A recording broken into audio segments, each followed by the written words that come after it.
모두에게 임하기를 예수님의 이름으로 간절히 축원해 드립니다. 오늘 말씀은 사도행전 12장 1절에서 12절 말씀을 통해 뜻밖의 고난으로 인해 당황할 때라는 제목으로 하나님 말씀 증거하겠습니다. 사도행전 강해, 성령이 이끄는 교회 사도행전 강해 46번째 시간입니다. 지난주까지 우리가 살펴봤던 내용은 예루살렘 교회에서 안디옥으로 그 초점이 옮겨지는 그 장면들을 우리가 살펴봤죠.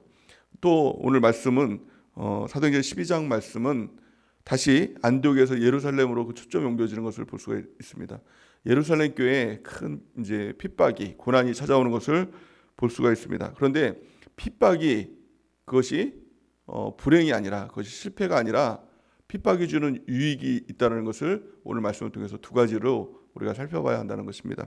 가장 첫 번째는 고난이 실패가 아니라는 것을 이 예루살렘 교인들이 깨닫게 되는 귀한 이 사건이 바로 오늘 본문에 나오는 그 사건인 것입니다.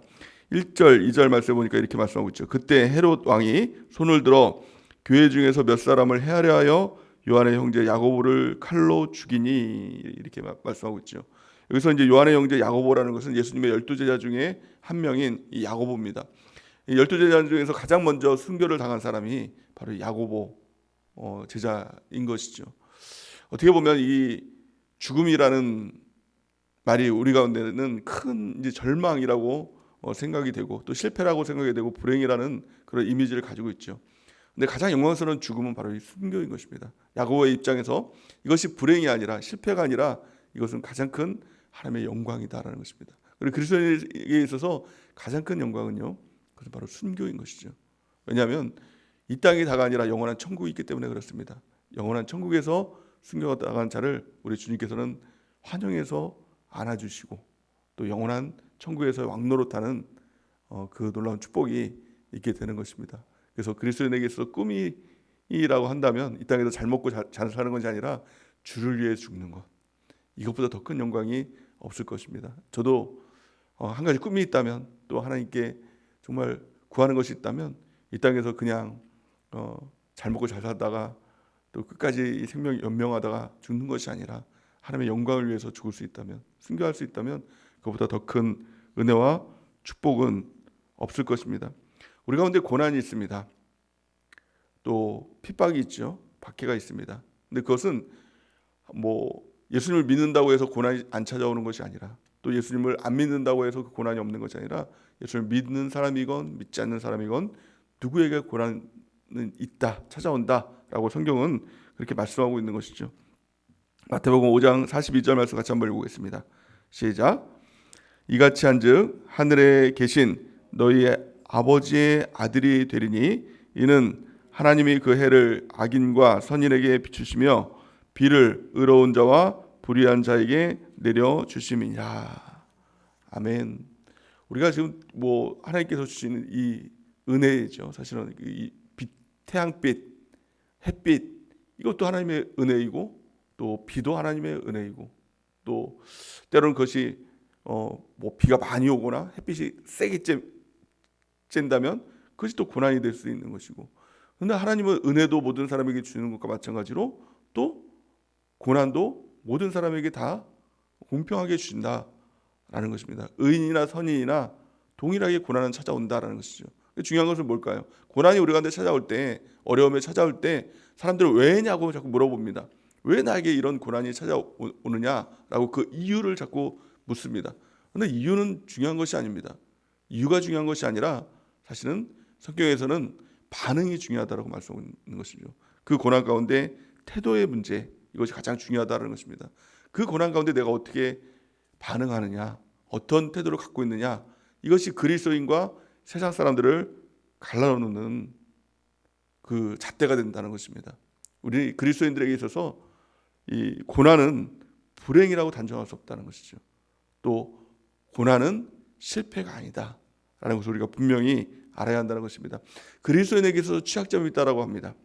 취약점이 있다고 하죠. 믿음의 문제에 있어서는 잘 넘어지지 않는다고 합니다. 근데 문제는 고난에 넘어지는 사람이 그렇게 많다는 것이죠. 왜냐하면 고난이 오면 어떻게 하나님이 그럴 수 있느냐라고 그렇게 믿음을 잃어버리는 사람들이 참 많다는 것입니다.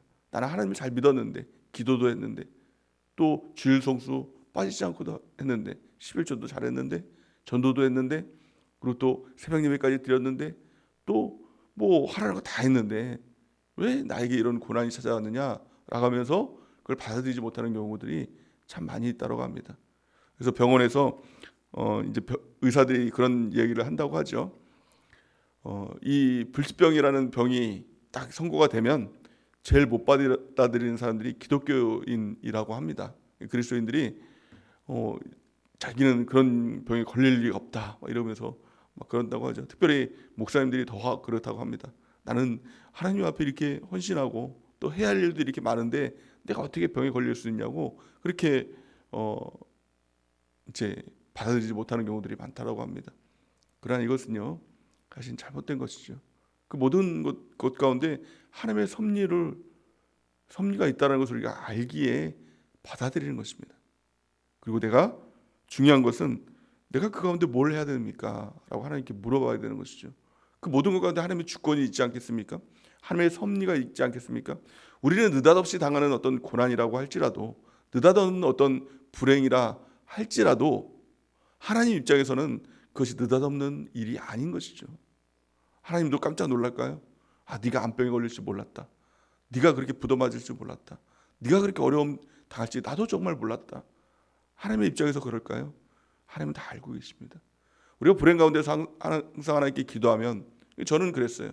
어떤 어려운 가운데, 느닷없는 어떤 고난 가운데 하나님 앞에 간절히 기도하면 하나님 꼭 이런 응답을 주시더라고요. 내가 다 알고 있다. 근데 그 말 한마디가 그렇게 큰 위로가 되지 않아요. 위로가 이게 될 수밖에 없는 것이 하나님께서 알면 되잖아요. 하나님께서 알면 되는 것 아닙니까? 전지전능한 하나님께서 알고 계시면 그것만큼 평안한 것이 없는 것입니다. 하나님은 다 알고 계십니다. 그래서 중요한 것은 하나님께서 보시기 원하시는 것은 그 고난의 문제 가운데 문제가 해결되느냐 안 되느냐, 이것은 하나님의 관점이 아닌 것이죠. 하나님은 세상을 6일 만에도 창조하시고 물을 변해서 포도주로 만드는 하나님께서 그 문제 해결하는 것, 그것은 아주 쉬운 문제일 것입니다. 그냥 콧바람만 한번 불면 그 문제는 다 날아갈 것입니다. 근데 중요한 것, 하나님께서 중요하게 보는 것은 우리의 반응인 것이죠. 믿음의 반응인 것이죠. 그 믿음의 반응이 뭘까요? 영성이라고 얘기를 하는데 그 믿음의 반응이 뭘까요? 그 믿음의 반응은요, 우리가 뭐 대단한 것을 하는 거 아닙니다. 고난 가운데 어떤 대단한 믿음을 보여드리는 게 아니라 그 영성이라는 것은 단 한 가지입니다. 일상입니다. 오늘 내가 무엇을 선택하며 살 것인가? 고난의 문제는, 가장 큰 고난은 마음의 고난이죠. 이 고난이 끝나지 않을 것 같은 겁니다. 영원히 끝날 것 같지 않은 그 마음이 문제인 것이죠. 그러다 보니 어떡합니까? 극단적인 시도를 하는 것입니다. 영원히 고난을 당하는, 여기서 내 인생을 마감하겠다, 이런 생각도 갖는 것이죠. 인생을 자포자기 하는 것이죠. 그러나 그렇지 않습니다. 성경은 고난은 잠깐이라고 성경은 말씀하고 있는 것이죠. 우리 주님은 우리에게 가르쳐주고 있는 것이죠. 그래서 중요한 것은 뭐냐면 바로 일상이에요. 오늘 내가 뭘 선택하며 살 것인가? 그러면 일상 가운데 어떤 것이 영성 있는 삶일까요? 일상에서 어떤 대단한 것을 하는 그런 것이 아니라 전과 같이 하는 것, 이것이 가장 큰 영성이고 하나님께서 보시기 원하는 바로 그 태도라는 것을 성경은 말씀하고 있죠. 성경 다니엘서 6장 10절 말씀을 같이 한번 읽어보겠습니다. 시작. 다니엘이 이 조서에 왕의 도장이 찍힌 것을 알고도 자기 집에 돌아가서 윗방에 올라가 예루살렘으로 향한 창문을 열고 전에 하던 대로 하루 3번씩 무릎을 꿇고 기도하여 그의 하나님께 감사하였더라. 아멘. 여기서 가장 핵심적인 단어는 전에 하던 대로입니다. 전에 하던 대로. 이 다니엘은 이 고난이 찾아오기 전에도 하나님께 3번씩 무릎 꿇고 기도했죠. 그것이 그의 영성의 비결이었던 것이죠. 우리도 마찬가지입니다. 고난이 오기 전에 그 하루하루를 살아가는 그 영성이 있어야 된다는 것입니다. 믿음으로 사는 삶이 있어야 된다는 것입니다. 그것이 무엇이죠? 우리가 날마다 아침에 일어나서 하는 큐티, 또 잠자기 전에 우리가 쓰는 믿음으로 사는 일기, 또 교회 안에서 셀로 모이는 그 모임, 또 날마다 우리가 전도하는 전도자의 삶을 살아가는 그런 모습들, 그것이 어떤 일상의 삶인 것이죠. 근데 고난이 왔을 때 이것이 무너지면 안 된다는 것입니다. 하루하루 내가 해야 될 것, 하나님 앞에 서야 될 것, 그것을 하며 나가는 것입니다. 그리고 그 나머지 모든 것은 주님께 맡기는 것이죠. 우리가 근데 자신감이 있습니다. 하나님께서 우리를 절대로 버리지 않는다는 자신감, 또 하나님께서 우리를 망하게 하지 않는다는 자신감, 이런 것들이 있기 때문에 이것이 바로 믿음인 것이죠. 그러기에 하나님께서 원하시는 하루하루의 삶을 살아가는 것, 이것이 바로 고난을 대하는 그리스도인의 자세이고 태도다라는 것입니다. 성경은 이렇게 말씀합니다. 로마서 8장 28절 우리 같이 한번 읽어보겠습니다. 시작. 우리가 알거니와 하나님을 사랑하는 자 곧 그의 뜻대로 부르심을 입은 자들에게는 모든 것이 합력하여 선을 이루느니라. 아멘. 하나님을 사랑하는 자 곧 그때로 부르심을 입은 자들, 그리스도인에게는 어떤 일들이 일어납니까? 모든 것이 합력하여 선을 이루게 된다. 고난도 또 어려움도 불행하다고 생각했는 그런 삶도 다 합력해서 결국에 하나님의 선을 이룬다. 이 말이 무엇입니까? 끝이 좋다는 것이죠. 끝이 좋다는 것이죠. 그 끝은 하나님의 영광이 되고, 그 끝은 하나님의 축복이 되고, 그 끝은 하나님의 은혜가 된다는 것입니다. 그것을 알고, 이것이 뭐 하나님을 믿는 것입니다. 내가 하나님의 자녀라는 그런 본질을 가지고 하나님 앞에 나갈 때 하나님께서 우리를 절대로 포기하지 않으시고 합력해서 선을 이루는 하나님의 역사가 나타나게 될 줄을 믿습니다. 두 번째, 고난이 주는 유익, 핍박이 주는 그 유익이 무엇입니까? 그것이 바로 기도의 능력을 경험하는 것입니다. 성경은 기도의 능력에 대해서 말씀하고 있죠. 특별히 성경에서 말하는 그 가장 큰 기도의 능력이라고 한다면 그것은 합심기도의 능력일 것입니다. 또한 중보기도의 능력일 것입니다. 오늘 본 말씀에 보니까 이 중보기도와 합심기도의 그 능력을 보여주고 있는 것이죠. 특별히 합심기도에는 예수님께서 주시는 약속이 있습니다. 마태복음 18장 19절 말씀 우리 같이 한번 읽어보겠습니다. 시작. 진실로 다시 너희에게 이르노니 너희 중에 두 사람이 땅에서 합심하여 무엇인지 구하면 하늘에 계신 내 아버지께서 그들을 위하여 이루게 하시리라. 아멘. 반드시 하나님께서 두 사람이 땅에서 합심하면 그들을 이루어주겠다라고 말씀하고 있는 것이죠. 오늘 본 말씀에 보니까 헤롯 왕이 야고보 이 사도를 죽였습니다. 그리고 났는데 백성들의 반응을 보니까 백성들이 너무 좋은 것입니다. 여론이 막 헤롯 왕을 지지하는 것이죠. 그랬더니 이 자기 지지도가 올라가니까, 또 사람들이 자기 인기가 올라가니까 이 또 한 명을 죽여야겠다. 그 중에서 제일 영향력 있는 사람을 잡아다가 옥에다 가둔 것이죠. 그 사람이 누굽니까? 바로 베드로를 옥에다가 가둔 것이죠. 그리고 나서 이제 무교절 기간이니까, 절기 기간이니까 죽일 수 없어서 무교절이 끝나면 그를 이제 죽여야겠다라고 해서 잠시 놔둔 것입니다. 근데 이 베드로는 누구냐면 예루살렘 교회의 지도자이죠. 어떻게 보면 이제 담임 목사님이다라고 이렇게 볼 수가 있는 것이죠. 그 지도자가 없으니 예루살렘 교회는 큰 이제 환란이 다가온 것이죠. 큰 고난이 다가온 것이죠. 근데 아무것도 그들이 할 수 있는 것이 없는 것입니다. 뭐 빽이 있겠습니까? 그들이 야고보도 죽었는데 베드로라고 살 수 있는 방법이 없는 것이죠. 그러니까 그들이 아무것도 할 수 없는 가운데 할 수 있는 것은 딱 하나밖에 없었습니다. 바로 기도였죠. 성경은 이렇게 말씀합니다. 5절 말씀 같이 한번 읽어보겠습니다. 5절 말씀 시작. 이에 베드로는 옥에 갇혔고 교회는 그를 위하여 간절히 하나님께 기도하더라.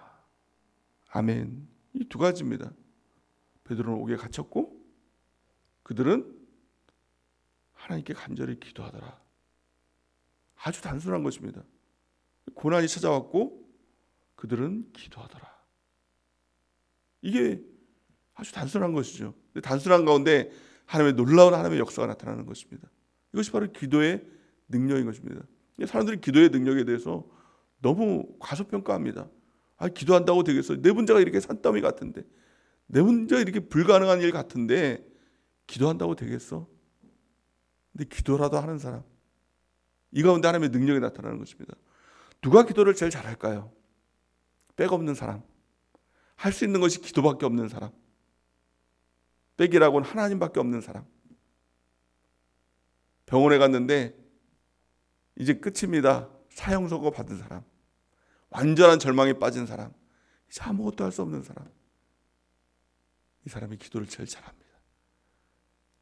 왜냐하면 기도밖에 없기 때문에, 의지할 게 하나님밖에 없기 때문에 간절히 기도했다라고 얘기하죠. 이에 베드로는 옥에 갇혔고 교회는 그를 위하여 간절히 하나님께 기도하라. 이 간절함이라는 단어가 뭘까요? 이 사전을 찾아보면 간이 절절하게 절절해서 없어질 정도로 기도하는 거, 이게 간절함의 기도라고 합니다. 하나님밖에 없는 것입니다. 내 문제는 이렇게 큰데, 이제는 절망인데, 이제는 끝났는데 의지할 거라고는 하나님밖에 없는 거예요. 기도밖에 없는 사람, 이 사람이 기도를 제일 잘합니다. 그럴 때 하나님 옆에 엎드리게 되고 모든 것을 하나님께 드리게 되는 것이죠. 이게 진정한 기도가 되는 것입니다. 그럴 때 놀라운 하나님의 역사가 나타나는 것입니다. 기도하니까 성령이 역사합니다. 기도하면 하나님의 불이 임하게 되는 것이죠. 기도하면 하나님의 기적이 일어나게 되는 것입니다. 예루살렘 교회가 고난을 통해서 깨닫게 되는 것이 무엇입니까? 바로 이 기도의 능력이에요. 기도하니까 하나님의 손이 움직여서 베드로가 그 가운데서 건짐을 받았다는 거예요. 죽을 수밖에 없는 사람이, 완전히 갇혔던 사람이 기도를 통해서 천사를 보내서, 하나님께서 그 기도를 들으시고 천사를 보내서 그를 옥문에서 건져내는 하나님의 역사를 경험하게 됐다는 것입니다. 우리도 이 기도의 능력 가운데 나가야 된다는 것입니다. 기도에는 어떤 기도가 있을까요? 가장 첫 번째는 대화식 기도가 있습니다. 우리가 평상시에 우리 하나님 앞에 묻고 또 응답을 받고 또 어떤 일이 있을 때마다 하나님 내가 어떻게 해야 되죠? 라고 물어보는, 그래서 평상시의 삶을 통해서 우리가 쉬지 않고 기도하는 그런 대화식 기도가 있는 것입니다. 또 두 번째는 찬양 기도가 있는 것이죠. 우리가 하나님께서 우리 가운데 찬양의 이 시를 떠올리게 할 때 하나님 앞에 찬양하며 하나님을 높여드리는 이 찬양 기도가 있는 것입니다. 또 예배 가운데 우리가 찬양하며 또 이 하나님께 영광 올려드리는 것, 이것이 바로 찬양의 기도가 되는 것이죠. 또 세 번째는 어떤 기도가 있을까요? 응급 기도가 있습니다. 응급 기도는 형식이 없습니다. 그냥 하나님 앞에 하나님 살려주세요. 뭐 이게 쉽게 말하면 하나님 내가 큰일 났습니다. 하나님 입장에서는 큰일 난 게 아니죠. 내 입장에서 큰일 난 거죠. 하지만 이렇게 하나님 도와주세요, 제발 살려주세요 라고 하는 이 응급기도가 있는 것이죠. 하나님 붙들어 주세요, 살려주세요, 저는 아무것도 할 수 없습니다, 이런 기도가 있는 것이죠. 또 네 번째는 바로 이 중보기도가 있는 것이죠. 이것은 나를 위한 기도가 아니라 이제 다른 사람들을 위한, 타인을 위한 기도죠. 오늘 본문에 나오는 것이 바로 이 두 번째, 첫 번째 합심기도였고, 또 두 번째는 합심기도라는 것은 교회가 기도하는 것이고, 또 두 번째는 중보기도는 나를 위한 기도가 아니라 타인을 위한 기도입니다. 근데 이 중보기도의 능력은 정말 어마어마한 것입니다. 우리의 삶은, 우리의 관계는 삼각관계로 이루어져 있습니다. 그것은 하나님, 또 나, 그리고 이웃, 이 삼각관계로 이루어져 있는 것이죠. 근데 하나님의 계명이 무엇입니까? 하나님을 사랑하고 이웃을 사랑하라. 이것이 하나님께서 주신 계명이죠. 근데 하나님 사랑하고 이웃을 사랑해야 되는데 그게 잘 안 됩니다. 왜 안 될까요? 내 자신을 너무 사랑하기 때문에 하나님 사랑, 이웃 사랑보다도 사람들은 내 자신을 사랑하게 되는 것이죠. 근데 중보기도의 능력이 뭐냐면 내가 깨지는 것이죠. 내가 깨지고 하나님 사랑, 이웃 사랑으로 충만해지는 것이 바로 이 중보기도의 능력이라는 것입니다. 중보기도가 뭐예요? 다른 사람들을 위한 기도 아닙니까? 누구에게 기도하는 것입니까? 하나님께 기도하는 것이죠. 하나님 저 사람 살려주세요, 하나님 저 사람 살려주세요 라고 하다 보면 내 자신이 깨어지고 하나님께서 명하신 계명의, 대계명의 역사가 이루어지는 것입니다. 하나님을 사랑하게 되고 이웃을 사랑하게 되는 것, 그 하나님의 놀라운 그 능력이 바로 중보기도의 능력인 것입니다. 그래서 중보기도하면 이기적인 것이 다 깨어지는 것이죠. 이기적인 것은 가장 마귀 역사인 것입니다. 중보기도하면 마귀가 떠나가는 하나님의 역사가 나타나게 되는 것입니다. 오늘 이 말씀을 통해서 오늘 이 교회의 능력이, 이 중보기도의 능력에 대해서 말씀하고 있는 것입니다. 이게 반드시 응답된다라는 것을 보여주고 있는 것이죠. 오늘 6절 7절 말씀 보니까 그 응답의 역사들이 나타나고 있지 않습니까? 우리 같이 한번 읽어보겠습니다. 6절 7절 시작. 헤롯이 잡아 내려고 하는 그 전날 밤에 베드로가 두 군인 틈에서 두세 사슬에 매여 누워 자는데 파수꾼들이 문 밖에서 옥을 지키더니 호련히 주의 사자가 나타나매 옥중에 광채가 빛나며 또 베드로의 옆구리를 쳐서 깨워 이르되 급히 일어나라 하니 쇠사슬이 그 손에서 벗어지더라. 아멘. 이제 무기절 기간이 끝났습니다. 헤롯이 잡아다가 내려고 하는, 잡아내려고 하는 걸 죽이기 위해서 바로 그 날짜를, 디데이를 정한 것이죠. 사형 날짜를 정한 것입니다. 근데 하나님의 역사가 언제 일어납니까? 그 전날 밤에 일어나게 되는 것입니다. 베드로는 자기가 죽는 것을 알면서도 이제 정말 죽으면 뭐 숨겨지, 이 마음이 있었든지, 또 하나님을 정말 믿으니 죽음조차도 두렵지 않으니 편안히 자는 것입니다. 베드로는 자고 있었죠. 매여서, 두 군인 틈 사이에서 매여서 쇠사슬에 매여가지고 이제 자고 있는 그 모습들을 보여주고 있는 것입니다. 또 파수꾼들은 문 밖에서 옥을 지키는, 그러니까 베드로는 도망갈 수 있는 상황이 전혀 되지 않은 그런 상황 가운데 있었다는 것을 이야기하고 있는 것입니다. 근데 7절 보니까 호련히 주의 사자가 임했다는 겁니다. 호련이라는 단어가 무엇입니까? 갑자기 임했다. 하나님의 역사는 서서히 무엇인가 이루어지는 것이 아니라 갑자기 임하는 하나님의 역사가 나타나게 되는 것이죠. 우리 문제도 마찬가지입니다. 언제 이 문제가 해결돼?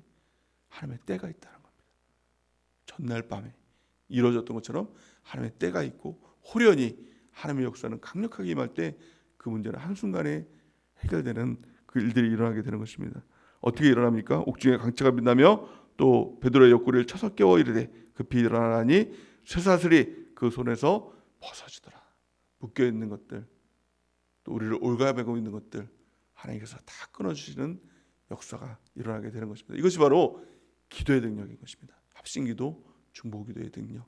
교회가 기도할 때 이 모든 것들이 이루어지는 하나님의 역사가 나타나게 되는 것입니다. 예루살렘 교회는 이 기도의 능력을 경험하는 것입니다. 기도했더니 하나님이 실제로 역사하셨다. 기도는 단순히 관념이 아니라, 기도하면 단순히 마음이 편해지는 것이 아니라, 기도하니까 실제로 천사가 그 가운데 가서 베드로를 건져내는, 옥문이 깨어지는, 또 묶고 있었던 이 쇠사슬이 다 끊어지는 하나님의 실제적인 역사가 나타났다는 것입니다. 기도는 실제입니다. 기도하면 실제로 역사가 나타나게 되는 것입니다. 우리가 이것들을 믿고 고난 가운데서 기도하는 하나님의 역사가 우리 모두에게 일어나는 귀한 축복이 있기를 예수님의 이름으로 축원해 드립니다. 또한요, 이 고난을 통해서 하나님의 궁극적인 목적이 뭘까요? 그건 나를 바꾸는 것입니다. 나를 온전하게 하는 것입니다. 이것이 진정한 하나님의 역사인 것이죠. 어떤 기적이 일어나는 것보다 가장 큰 기적은 내가 바뀌는 것입니다. 성경은 이렇게 말씀합니다. 야고보서 1장 2절에서 4절 우리 같이 한번 읽어보겠습니다. 시작. 내 형제들아, 너희가 여러 가지 시험을 당하거든 온전히 기쁘게 여기라. 이는 너희 믿음의 시련이 인내를 만들어내는 줄 너희가 알미라. 인내를 온전히 이루라. 이는 너희로 온전하고 구비하여 조금도 부족함이 없게 하려 함이니라. 아멘. 우리가 조금도 부족함이 없는 하나님의 그리스도의 장성한 분량, 하나님의 자녀로 하나님께서 만들어 주시기 위해서 고난을 통해서 우리를 만들어 가시는 과정이 있다는 것입니다. 우리가 이것을 믿는 것이죠. 우리가 하나님을 믿으면 됩니다. 하나님을 믿으면 고난이 실패가 아니구나, 고난이 단지 불행이 아니구나, 이것을 깨닫게 된다는 것입니다. 또 하나님을 믿으면 그 모든 것 가운데 하나님 앞에 엎드릴 수 있는 것이죠. 기도할 수 있는 것이죠. 합심해서 기도하고 또 다른 사람들을 위해서도 우리가 기도할 수 있는 것이죠. 기도의 능력을 경험한 사람은 참 놀라운 하나님의 능력을 경험한 것입니다. 그 능력으로, 기도의 능력으로 이 땅에서 승리하는 우리 모두가 되길 바랍니다. 또 무엇보다도 고난 가운데 하나님의 주권이 있고 하나님의 섭리가 있다는 것이죠. 그럴 때 죽음조차도 두려운 것이 아닙니다. 우리가 이 땅을 살아갈 때 가장 중요한 것은 천국을 생각하는 것입니다. 천국을 생각하면 고난이 두렵지 않은 것이죠. 그리고 순례자의 삶, 청지기의 삶, 전도자의 삶을 살아갈 수가 있는 것입니다. 우리 모두가 그 고난 가운데서도 낙심하지 않고 두려워하지 않고 오직 주를 바라보면서 또 주님의 뜻을 바라보면서 또 기도의 능력 가운데 늘 승리하는 우리 모두가 되는 은혜가 넘치기를 예수님의 이름으로 간절히 축원해 드립니다. 우리 하나님 앞에 기도하는 시간 갖게